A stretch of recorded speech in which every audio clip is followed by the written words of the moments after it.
Direkto sa mga pumuluyo sa adlaw-adlaw nga tanan. Action Reports, second portion. Upod sa veterano kag respetado nga komentarista, Action Fred Salanga. Karon nga adlaw Miyerkules sa 14 na bulan sang Setyembre tuig 2022. Anano naman ang mga balita kag isyu nga tunday-dayon karon nga adlaw.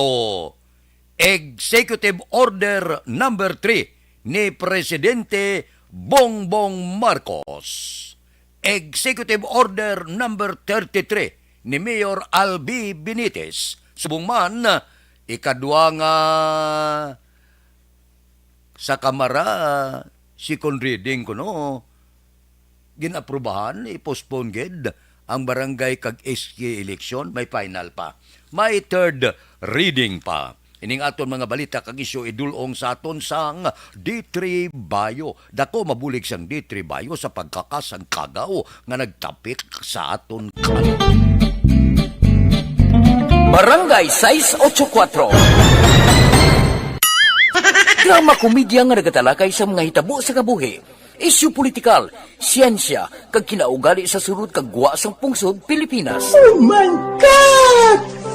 Wow! Ang mga tagpalamati, magkakadlaw sa pagbabati paagi sa kalaglawan ng mga characters kag mga eksena sa atong drama komedya nga mahimo nagakatabo sa ila kasilingan, kapitan, mayor, congressman, senador kag presidente man nga makahatag kalingawan sa matag adlaw nga tanan. Gunggong! Barinig kita sa mukha eh! Barangay amo na po nang si mama wala di ato sa Bacolod. Sa akong birthday gani maabot ako nang sa balay. Pero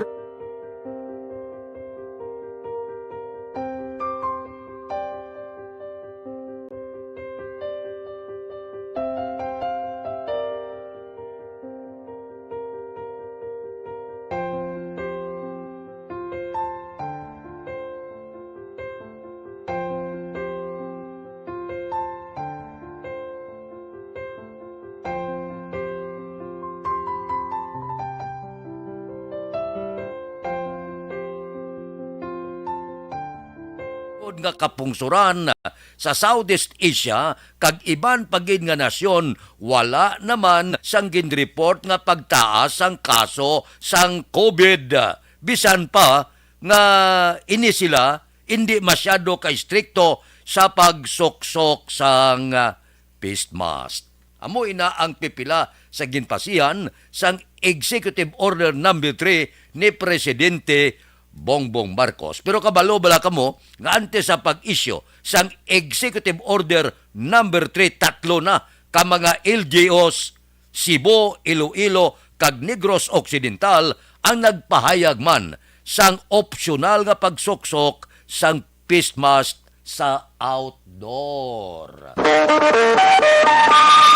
Aksyon Radio Philippine Standard Time las 6:39. Mabalik ako pagkatapos ini. Life Extension Vitamin D3. This is my life.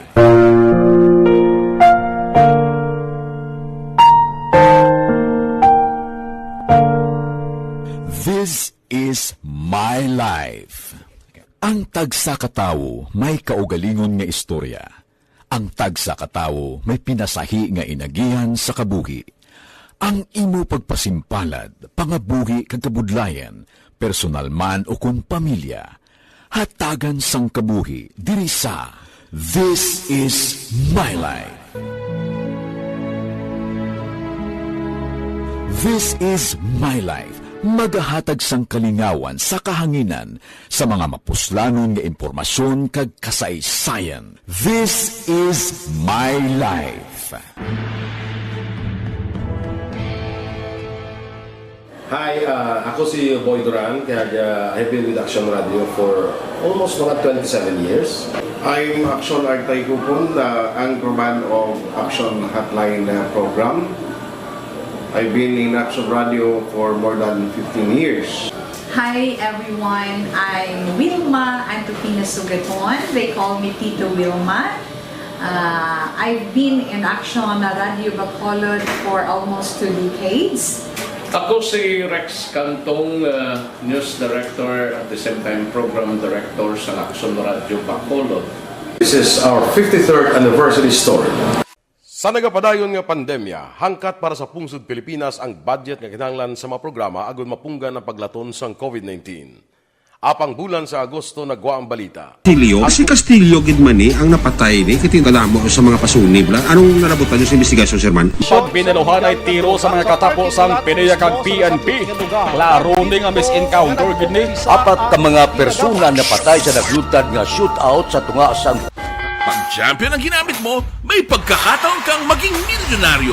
Champion na! Milyonaryo pa! Ilagay sa isang papel ang iyong name, age, address, phone number at pirmahan. Ilagay sa isang white legal-sized envelope at lakipan ng alinman sa mga required proof of purchase. Kasama dito ang tamang bilang ng empty sachets, wrappers at mga pouch ng Champion Superpower Detergent at Champion Antibacterial Fabricon. Sa labas ng envelope, ilagay ang promo title, ang POP na ginamit at MBC station na yung pinakikinggan. At ihulog ang iyong entries sa mga drop boxes na makikita sa iyong mga favorite MBC radio stations. Mas maraming entries, mas malaki ang chance mong manalo. Mamimigay kami ng 1 million pesos sa ating grand draw at libo-libong piso pa in cash sa mga weekly draws na magaganap sa mga MBC radio stations nationwide. Champion na! Milyonaryo pa! Champion, tapat po sa inyo! Brought to you by Champion Supra Power Detergent with X-Stain Technology at Champion Antibacterial Fabric Conditioner. Timbangan sang katarungan. Timbangan sang katarungan. Panatuntunan sa mga individual nga nagatalakay sang ilang kabuhi nga nakahimo sa mga butang nga may salabton sa kasuguan. Court is now in session. Pagpangawat, kidnapping, pagpamatay, imoralidad, illegal nga droga kag iban pa nga klase sang krimen. Kalabanan sa ilang nagapati nga makaluwas sa ilang nahimo nga sala. Apang ang timbangan sang katarungan wala nagakatulog, kag madabat ang sinuman nga matuon nga nakasala, kag mahatagan hustisya ang wala sang sala. Ang tanan, dapat alalangay lang. Timbangan sang katarungan. Mabatian kada hapon pagkatapos ng drama, mensahe sang paghigugma.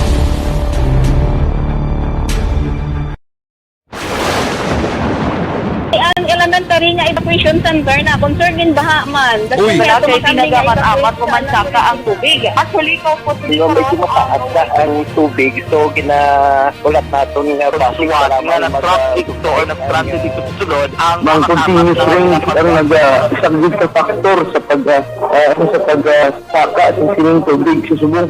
Ang Pilipinas sa mayroon sa early warning system para mahibaluan ang lakas sa panahon. Gani, wala sa rason nga hindi kita makapreparar karon ni rainy season. Yari ang pila ka mga action tips nga dapat mo may baluan. Kung nagapuyo sa lugar nga masabi ginabaha, mag-monitor sa balita para sa anunsyo sang pag-asa sa lakas sang panahon.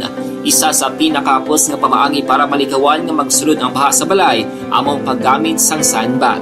Ang sandbag ang isa kasakong nga may unod nga balas nga pwede ibutang sa pertahan upon ginaagyan sang tubig para temporaryo nga makontrol ang pagsulod sang tubig sa inyong nga balay. Antes naman ng rainy season, dapat nakapreparar ka na sa pagkaon, flashlight, pito, kandila, hygiene kit, power bank, transistor radio, importante nga mga dokumento, kag iban pa nga kinahanglanon. Ini ang dapat isulod sa go bag nga dapat ibutang sa isa ka lugar nga mapus kuhaon sa tion nga kinahanglan nga mag-evacuate. Sa tion sa pagbaha dapat butangan sang tape ang saksakan sang mga outlet kag ibutang sa mataas nga mga lugar ang appliances. Kunyara sa evacuation center, dapat man nga ipatuman ang minimum sa Bacolod nga ginisyo ni Mayor Albi Benitez ang Executive Order number 33 angot ini sa pulisa bala sa paggamit man sang face mask sa syudad sa Bacolod. Ano ang order sang alkade? Are, ginatugutan na ang optional na pagsuksok sang face mask sa mga open space, mga crowded outdoor area nga may maayo nga ventilasyon. Pero padayuno na pagsuksok sang face mask sa hospital, medical facilities, indoor private kag public establishment lakip man sa public transportation. Ang botlingon kung ara ka sa sulod sa salakyan na kinanglan face mask kagid. Padayon nga ginapangabay sang alkalde ang pagsuksok sang face mask kag pagsunod sa mga health protocol sa hindi bakunado. Wala ka mabakunahan. May mga edad senior citizen kag immunocompromised. Mapati ka mo, sa survey sang Okta Research, nagsiling kahapon nga sa mando sang presidente, voluntaryo nga pagsuksok kag pila ka mga LGO sa pungsod Pilipinas, pero sa ila survey, manamo sa gyapon ang nagasuksok sang face mask nga para sa akon maayo. Kung hindi ka magsuksok, te voluntaryo man lang. Pero kung magsuksok ka, mas labing maayo. Aksyon Radio Philippine Standard Time, las 6:47. Mabalik kami pagkatapos ini. Napasalamat kami sa inyong mga bulong na isa ini nga nakatabang sa amin din. Sa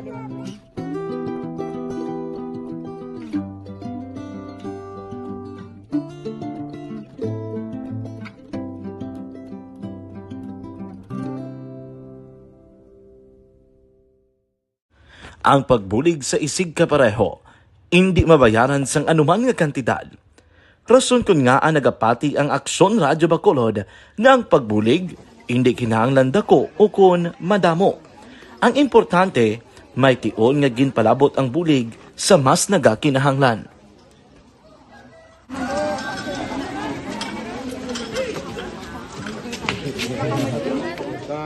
So salamat man kay nagaabot kita diri sa Purok Kalubihan Dos, no, sa Barangay Mailom.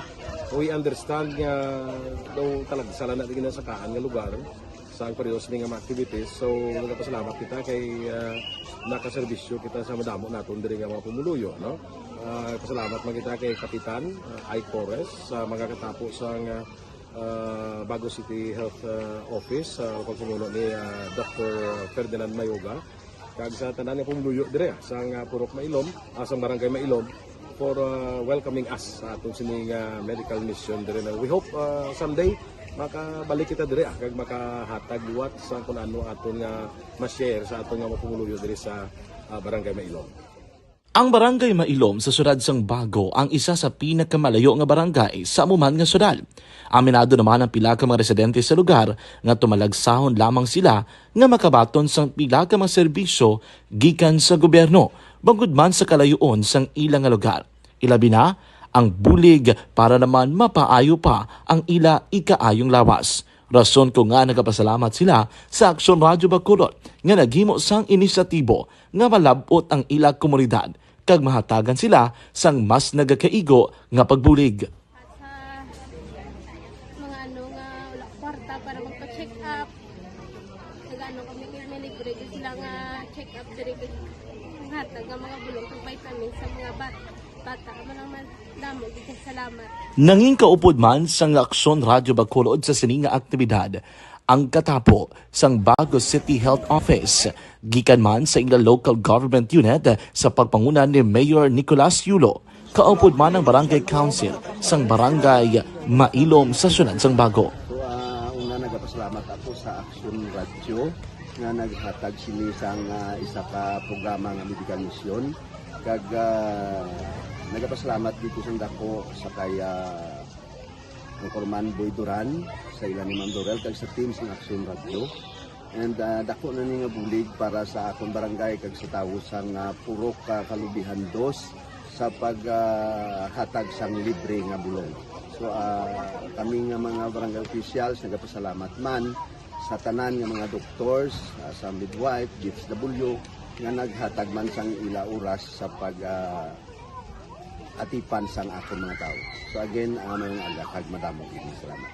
Ako gali si Chidoro RP Jr. SK Kagawad sa Barangay Mailom.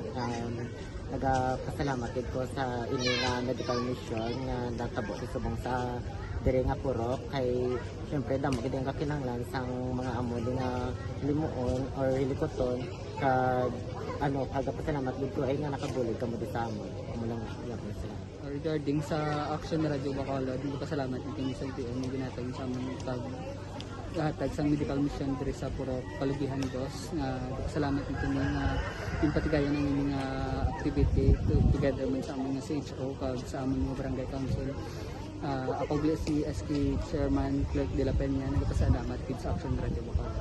Nagapasalig naman ang Aksyon Radyo Bacolod nga magabadayon sa pagdulong sa mga balita nga patas, balanse, matuod, kag may basihan. Kabay pa nga magapadayon man kamo sa pagsuporta sa istasyon nga madugay na napamatud-an nga may ikasarang sa pagdulong sang kalidad nga serbisyo sa kahanginan kag sa komunidad. Subong man, inyo buligan sa pagpangamuyo nga magapadayon ang amon advokasya sa pagdulong sang maayo nga serbisyo. Magpadalagan sa eleksyon sa barangay, ano ang natabo sa sesyon sang Kamara.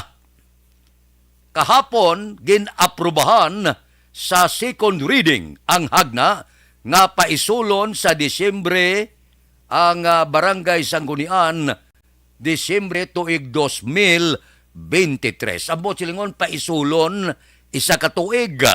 Ano ini nga hagna? House Bill 4673 nga nagapaisol sa eleksyon sa barangay sa nauna nga simana sa Disyembre sa tuig 2023. Ginaprubahan ang malain kay ang principal sponsor ang House Suffrage and Electoral Reform Panel Chairperson Maximo Dalog Jr. kahapon sang Mountain Province nag-ako nga siling niya ang pagpaisol nagakahulugan man sang dugang nga gasto sang gobyerno. Kundi intalakay na, gulpi lang sumulod si Albay nga representante, nag-alsa kamot si Edsel Lagman, siling niya nagapamalabag ako nga hindi pwede aprobahan ini bangod kulang kita sa quorum, kulang kita sang mga mamalida durante sa plenary session. Kaya si Edalom gali, sang House rule, ang Kamara hindi makahimot proceeding nga wala quorum sang mayoriya sang mga mamalida. Siling niya, I object, Mr. Speaker. Wala kita sang quorum. Kag kulang kita miyembro, kayang iban at toto nagtambong sa budget committee hearing, kag iban pa nga mga trabaho. Mali, pahuwayan ay. Pag-resume, siling ni House Deputy Majority Leader Lawrence Defensor sang Iloilo, siling niya, ginamove ko ang pag-aprobar sang hagna bangod, kompleto na, kag madamo na nga mga mamalida ang present sa session hall. Ba, ti kundi aprobado ged, siling ni Lagman niya ti okay. Sang tuig 2016, dali lang, kang tuig 2016, kundi barangay kag isking eleksyon, gin postpone man. Sang Oktubre 2016, ang barangay kag isking eleksyon, gin postpone sa Oktubre duig 2017. Kagalin dito, gin postpone sa Mayo 2018, kagagod mabalaan sang aton tagpalamati. Iliwat naman nga i-postpone kung matabo ang tuig 2022, supposed to be Disyembre 5 na amo ng kapalaran ninyo sa barangay. Kung maprobahan sa final reading, impas na. Sigurado na wala eleksyon sa Disyembre 5 sini nga tuig. Aksyon Radio Philippine Standard Time, lasay 55. Mabalik kami pagkatapos ini. Life Extension. Pag champion ang ginamit mo, may pagkakataon kang maging milyonaryo. Champion na, milyonaryo pa! Ilagay sa isang papel ang iyong name, age, address, phone number at pirmahan. Ilagay sa isang white legal-sized envelope at lakipan ng alinman sa mga required proof of purchase. Kasama dito ang tamang bilang ng empty sachets, wrappers at mga pouch ng Champion Superpower Detergent at Champion Antibacterial Fabricon. Sa labas ng envelope, ilagay ang promo title, ang POP na ginamit at MBC station na yung pinakikinggan. At ihulog ang iyong entries sa mga drop boxes na makikita sa iyong mga favorite MBC radio stations. Mas maraming entries, mas malaki ang chance mong manalo. Mamimigay kami ng 1 million pesos sa ating grand draw at libo-libong piso pa in cash sa mga weekly draws na magaganap sa mga MBC radio stations nationwide. Champion na, milyonaryo pa. Champion, tapat po sa inyo. Brought to you by Champion Supra Powered Detergent with X-Stain Technology at Champion Antibacterial Fabric Conditioner. Hi, ako si Boy Duran, kaya I've been with Action Radio for almost mga 27 years. I'm Action Artay Kupon, the anchorman of Action Hotline program. I've been in Action Radio for more than 15 years. Hi everyone, I'm Wilma Antofina Sugaton. They call me Tito Wilma. I've been in Action Radio Bacolod for almost 2 decades. Ako si Rex Cantong, News Director at the same time Program Director sa Action Radio Bacolod. This is our 53rd anniversary story. Sa nagapadayon nga pandemya, hangkat para sa pungsod Pilipinas ang budget nga kinahanglan sa mga programa agon mapunggan ang paglaton sang COVID-19. Apang bulan sa Agosto nagwa ang balita. Si Castillo Gidmani ang napatay ni kitindalamo sa mga pasunib. Anong narabutan niyo sa investigasyon, Sir Man? Siyod binaluhan ay tiro sa mga katapusang PDEA kag PNP. Klaro ning ang misencounter gini. Apat ka mga persona na patay sa naglutad nga shootout sa tunga sang Puwerte nga ability! Kasaysayan nga gipadala sang atong mga tagpalamati sa matag adlaw nga pagpangabuhi. Suno sa ila abilidad kag kun anuman nga mga diskarte nga mabuhi, maayo man o kun hindi. Ang tawo may abilidad. Kung imo inisaksihan kag panilagan ang ability, duna kag yara nga daan sa halos tanan. Kung anuman ang imo abilidad o kun diskarte sa kabuhi, magpamati sini nga palatuntunan kay mahimo ang imo abilidad kag diskarte, hindi na makapaayo sa sinuman kag ini halit na nga imo pagahinulsulan. Puwerte nga ability kada hapon pagkatapos ng drama Timbangan sang Katarungan.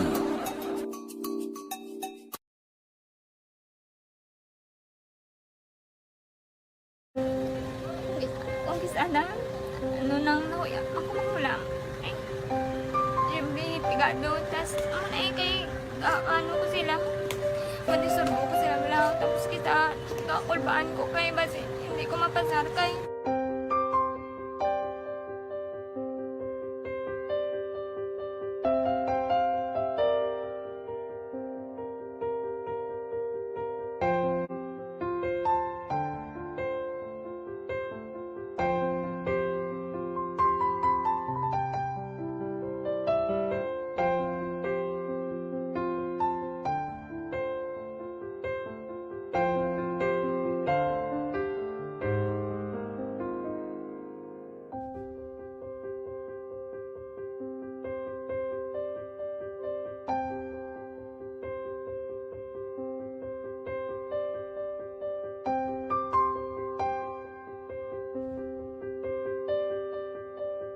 ay 9, nauya man ang depedo. Pinauntat yang klase sulod sa Bulangan. Dumdum mo nagligay kasi manang isyota nga may klase sa sulod sa Bulangan. Nahuya agrong deped, niya untat nyo na ang makbuga klase sa sulod Bulangan. Action Radio Philippine Standard Time lasay 59 standby na sa aton Action Balita Morning Edition upod kita kay Action Boy Duran kag Action Zel Minardo. Action Fred Salanga. Una sa balita, una sa aksyon, sa Bacolod, Aksyon Radio.